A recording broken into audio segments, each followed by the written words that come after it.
like that. I call upon you to be with us when we go out Monday. Now about injunction. We have an injunction and we're going into court. Hello. Hello, Dr. Pepper. This is LJM with Hijynx Radio. I'm giving you a call for our interview at 2 o'clock. Okay. All right. Well, first and foremost, I just want to let the audience know at hand that I am joined by Arthur, advocate, and lawyer to the King family, as well as Dr. King, Dr. William F. Pepper. Hello, Dr. Pepper. How are we doing today? Fine, thank you. Thank you. Well, thank you so much for joining us. On today's show, we will be discussing your book that was released on June 21st in 2016 called The Plot to Kill King, The Truth Behind the Assassination of Dr. Martin Luther King.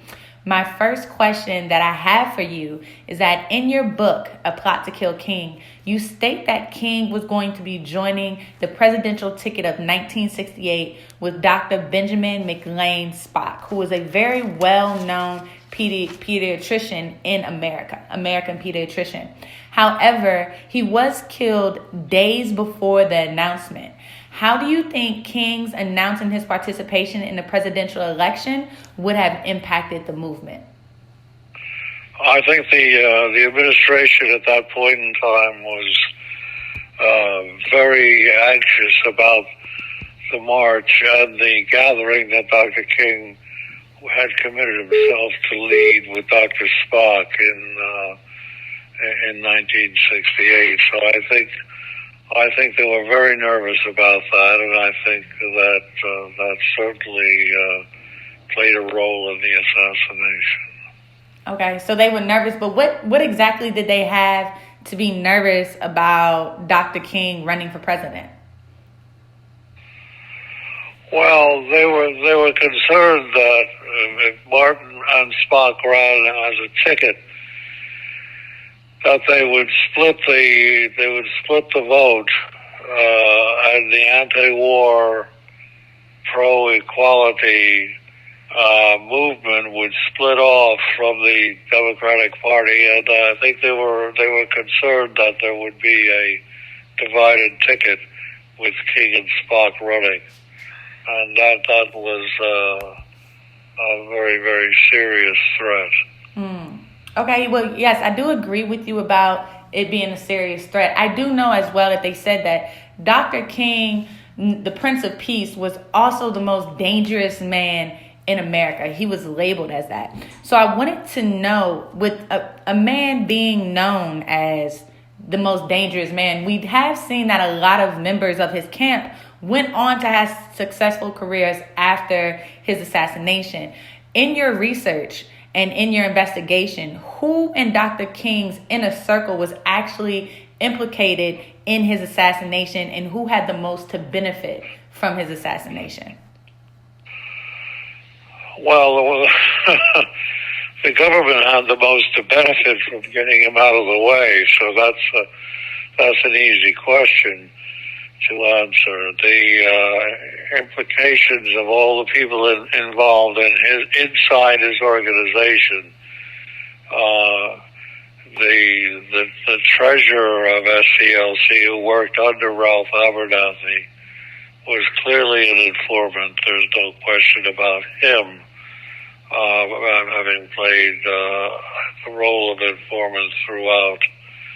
And in my view, Jesse Jackson also was implicated in the assassination and played a surreptitious role against the entire movement. So Jesse Jackson played a surreptitious role against the entire movement. Can you speak a little bit further into that? Just because Jesse Jackson is like a known public figure, so it seems to be a little odd how Jesse Jackson's name was not thrown out there to be one of the people who was involved in Dr. King's assassination. Well, I think, I think there was concern about Jesse for a long time. He came from South Carolina, as you know. And he received a letter from Strom Thurmond, South Carolina segregationist senator, that he was advised to carry to Mayor Daley of Chicago when he moved to Chicago. And that letter was, a copy of that letter was at one point shown to me and told to me by the Invaders, who were a Black Power group in Memphis. And that letter introduced him to Daley and said to take good care of this boy. He's one of our own. So that was incriminating in itself, but not anything damning in a fatal way. What I uncovered in my research was that Jesse was used to change the room from 202, which was a ground floor protected room, to room 306, which is the balcony room where Martin was shot.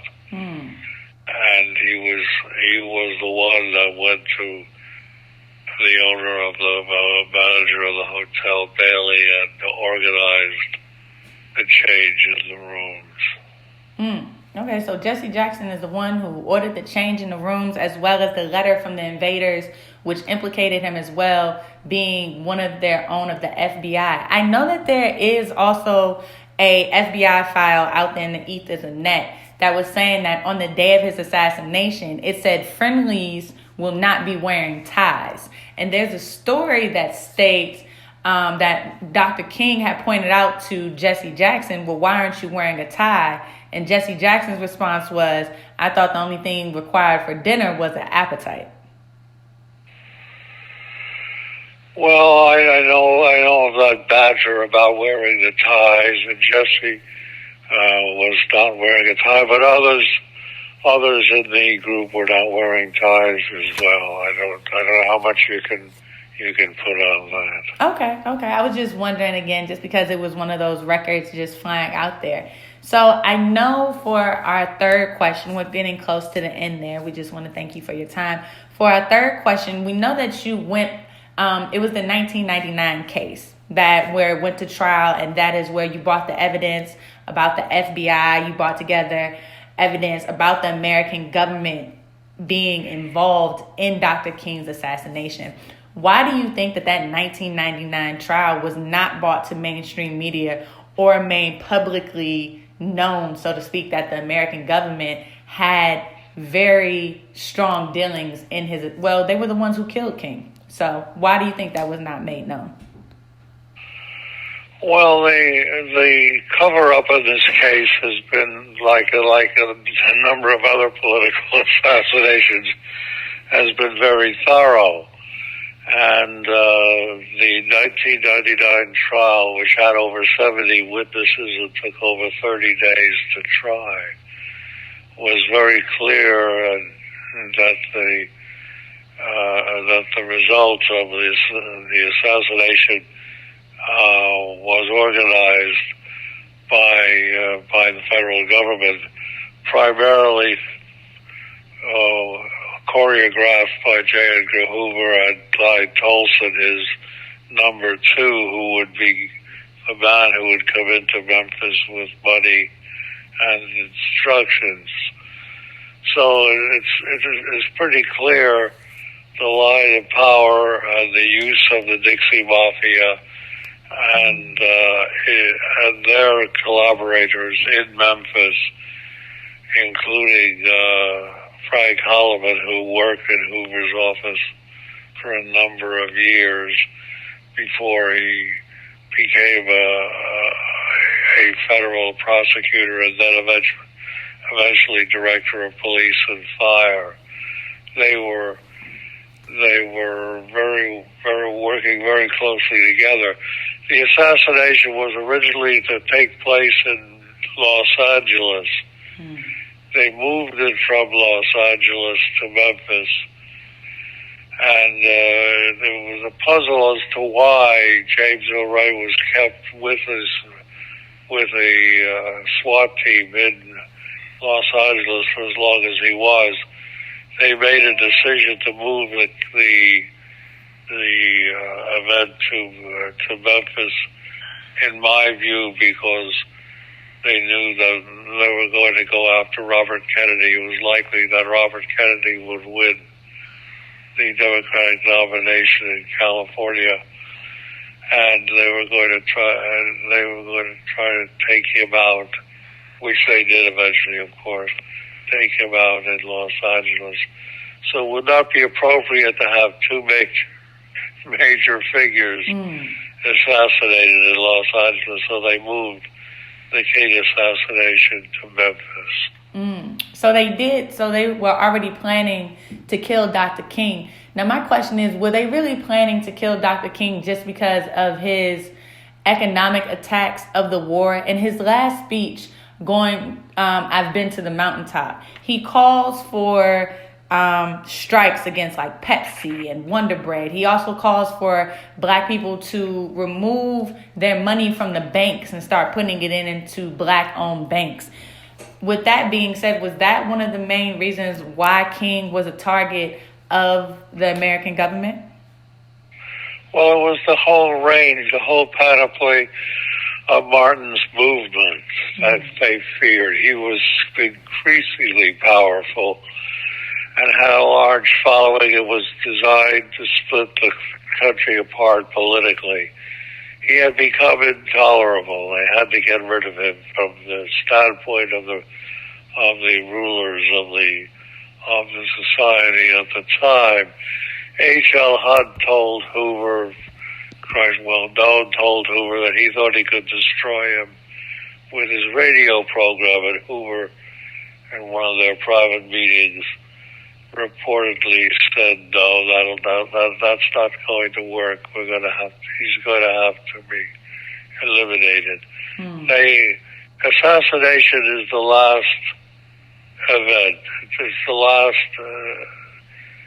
the last resource that they will use if they can't discredit, as they tried to do with Martin King. They tried to discredit and defame him. If that's not successful to stop an opposition leader of a moment, then they ultimately will use assassination, which is what it came down to with Martin King. Okay. So assassination is the last attempt, just because he had grown to be intolerable. And as you said, they don't want to kill him in L.A. because it wouldn't have looked that great or aligned. They couldn't have posed it as a mistake if two public figures had been killed in L.A. Kennedy and himself. So no, that's true. And so basically, James Earl Ray. Operation to Memphis. My apologies. Go ahead. I'm saying they moved the entire operation to Memphis. Okay, they moved it. And I mean, I know they moved it to Memphis, and you said they were trying to discredit him. So there's another rumor out on the wire saying that there are going to be tapes, the FBI tapes that they had of King are going to be released in the late 2020s, somewhere around like 2026. Do you think the plan to still discredit King is at work? So why would they want to go and release these tapes now that can basically attack his moral fiber? Well, I think he still is a legend. He's a living legend with a great legacy for poor people, particularly for poor black people, impoverished minorities. And he reaches the level of sainthood almost because of his commitment and his life and death. So they will continue to discredit and defame and tarnish to every extent that they can this man, this great man, and everything he stood for, and all of his courage, all of his beliefs. They will try to do everything they can to demean him, and that's just the nature of the power structure in a country that has such a person in their midst as Martin King. Okay. So why do you think that they like to separate his persona, so to speak? Like they want to go and they want to castrate and sanitize his legacy from his radical side to this clean, polished, never did anything wrong individual. Well, they're going to continue to the extent that they can defame him, and that they can show the legacy, in their words, to be fallible and not true, and any way that they can demean his character, they're going to do it. Even though he's dead and he's a hero to the poor of this country. That's just the gameplay that they engage in. Okay. So so clearly the game is still being played, and you lived through all of this, right, Dr. Pepper? What were some of the feelings? Because you were in this work. So what were some of the feelings you experienced with all of the pushback, with people not wanting to take your case seriously, with people not believing you, or even with the proper coverage of this case being given to the media? What feelings did you experience? Well, I guess we shouldn't have been, but I guess we were surprised at the degree of subversion and cover-up that took place following the 99 trial. I represented the King family, as you know, in that trial. And we were satisfied that we had established the innocence of James Earl Ray and the guilt of the Johnson administration in killing Martin King. But it was excellently controlled and manipulated, blocked out of the media, and the American people don't know a thing about it because it was just kept from them. And it's unfortunate, but that's the nature of the system and the way it perpetuates its establishment and its rule. So with you being, I guess, the bearer, right, or the gatekeeper of this truth, have you ever experienced any life threats or attacks on your career for pushing this narrative? Oh, sure. I had to move my first family to England because of threats, and I couldn't raise young children in that kind of context. So we had to leave the country. Remember, my work on this case stretched back over 40 years. And A Plot to Kill King is the final book, and that's the final word. But it is the third of 3 books on this case. Yes. I do know that you did do a very long and extensive investigation into this, and I thank you just simply because it was, as you said, this was a very well-planned and organized cover-up. It involved the Dixie Mafia, and a lot of people didn't even think the Mafia was involved in this case. It involved the American government.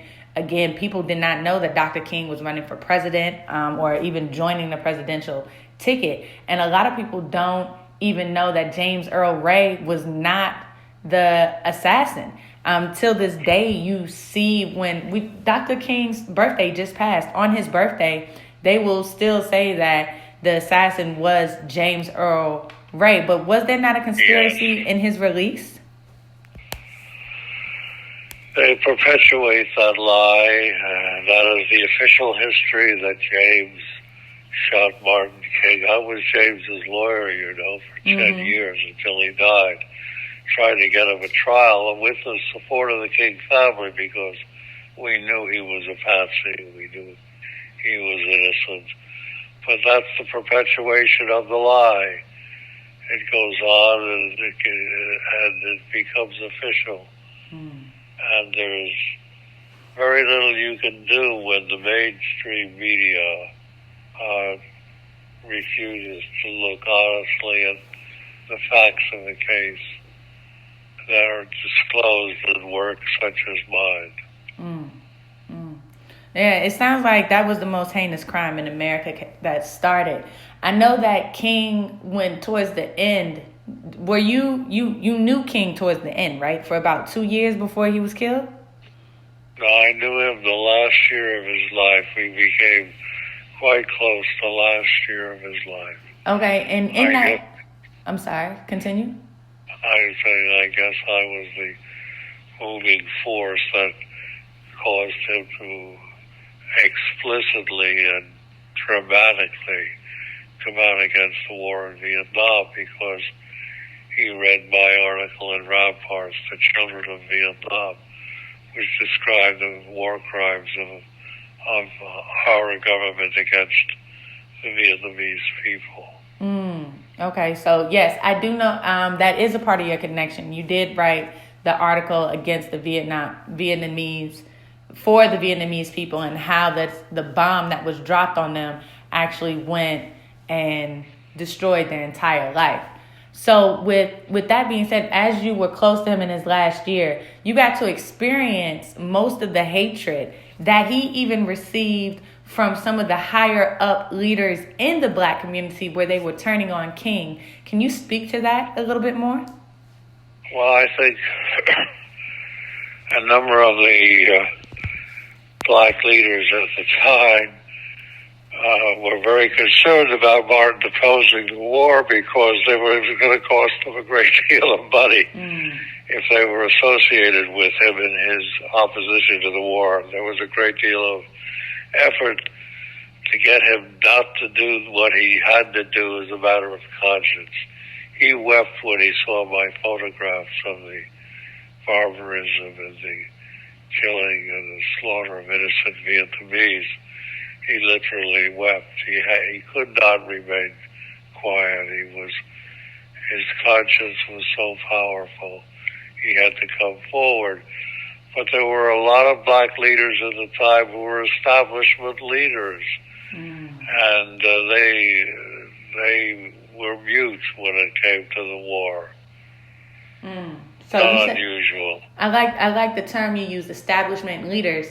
So basically, if they were to speak out against the war, then they would lose money from that. Do you remember any of the names of these particular leaders who were the establishment leaders?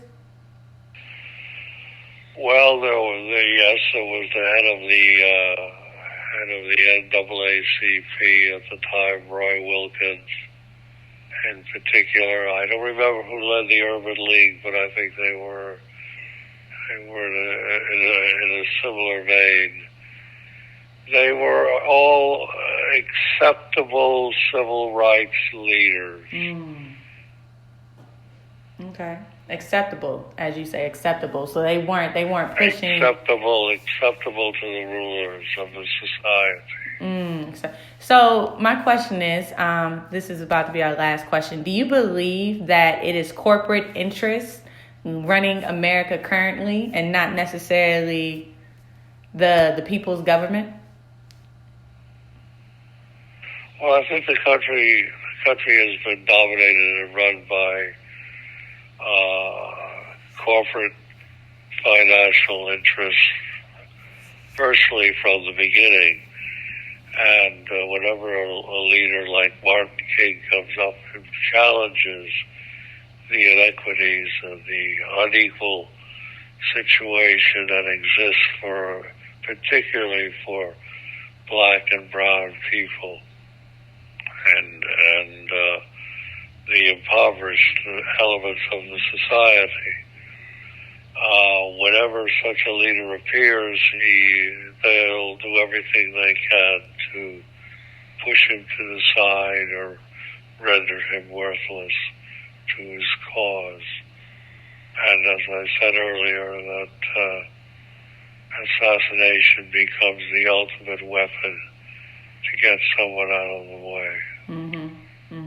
Yeah, your book, I actually had to put your book down for a second just because it was saddening.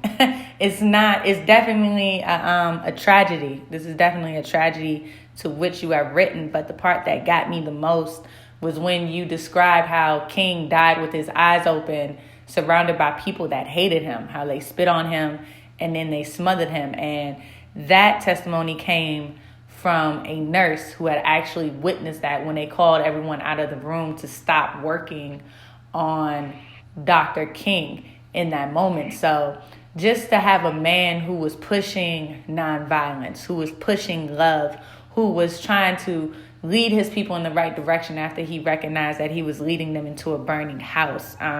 He was stepping down as one of the established leaders and somewhat crossing over to the other side, so to speak. Well, the information about his actual death, his actual murder, came from the son of the nurse who was the last person to leave the emergency room when the neurosurgeon was there with two men in suits.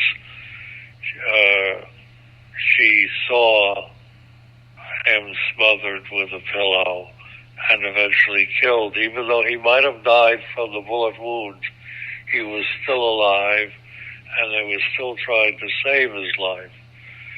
And that was not going to be allowed. He was never going to be able to leave Memphis, Tennessee alive.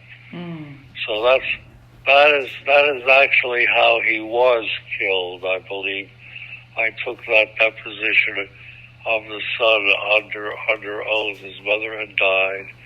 She came home the next morning and told the family what she saw.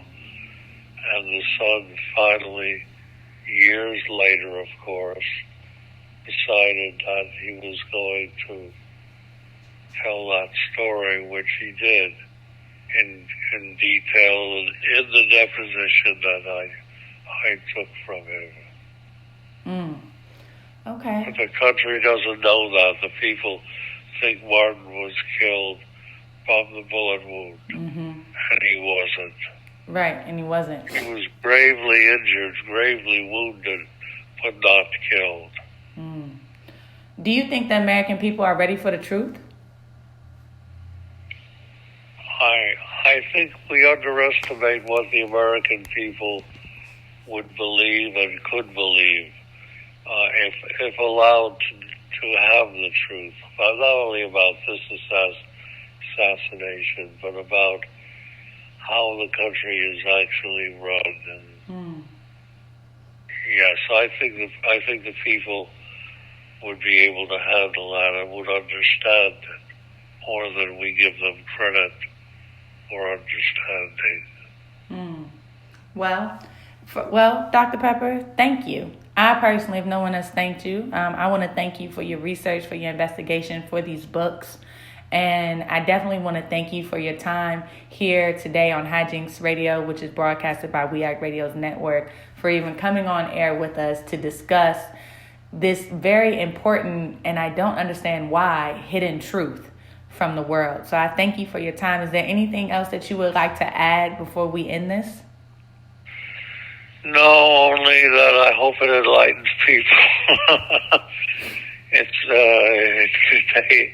It contains facts that were unearthed with a great deal of effort over many, many years, because I felt a degree of responsibility for Martin's death because of my pushing him to oppose the war.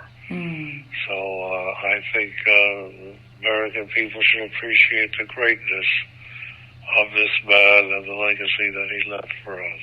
Right. Well, you were definitely just a catalyst. I hope you don't necessarily feel any type of guilt or anything, but I believe personally, speaking from a younger generation, that you did the right thing. And which was the right thing was outside of the norm of today. And especially being a white man going to help a black man, you were just before your time altogether, Dr. Pepper. Well, I didn't think of it that way. Now, you may be right. I mean, anyway, spread the truth and spread the facts as best you can, and maybe you can cause more and more people to be alert to the reality of life. Yes, well, that is my job. We do have one question from the audience. They want to know, how old are you, Dr. Pepper?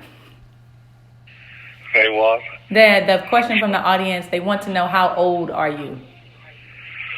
Well, I don't broadcast my age to anyone. I don't say how old I am. Okay. But if I spent 40 years on this case, and it started 10 years after he was assassinated, remember, I didn't get involved in this. I assumed they had the right man from 68 to 78. And it was only when I spent 5 hours interrogating James Earl Ray that I came to believe he was not the killer. Mm. So you can see it's been a long and urgent life's work. Mm. So you can surmise the age, but I don't discuss my age. Okay. Hopefully to live for a few years longer. Well, we definitely hope that you stay with us. Definitely. Are you working on anything now? Are you teaching? Are you retired? I'm writing.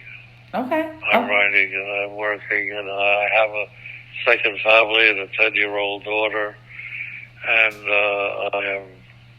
I am working on a man who is the greatest hero of all, in my view, and who we lost in similar circumstances, Franklin Roosevelt.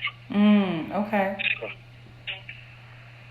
Okay. I've turned my attention to Mr. Roosevelt. All right. Well, I definitely look forward to that next book. Do you have a release date? Is it in a few years, or? I'm sorry? You said you're working on another book. So I was asking, when can we expect another book from you to drop? Oh, I don't know. It's an arduous task, this one. I would say another year or 18 months, something like that. Okay. Well, definitely great luck on that, Dr. Pepper. Again, thank you so much for your time. We appreciate you here on Hijynx Radio, and I hope I've earned the pleasure of your time as well, sir. Okay, well, thank you for your interest. All right, you have a great day, sir. Right, bye-bye. Bye-bye. Peace. And that, folks, was the interview with Dr. William Francis Pepper, the attorney of MLK, the one who fought to prove that James Earl Ray was not the assassination, the one who fought to prove that it was the American government and the FBI involved in killing Dr. Martin Luther King, as well as the Dixie Mafia. And you heard it here, none other than Hijynx Radio, broadcasted by WeAct Radio Network, that it was officially confirmed that Jesse Jackson did participate in the killing of Martin Luther King. That's right, folks, you heard that here first. Jesse Jackson participated in the killings of Martin Luther King. I've been your host, LJM. Thank you so much for tuning in. Remember, stay woke, stay tuned, stay informed, not influenced. And if you pay anything, pay attention. Peace.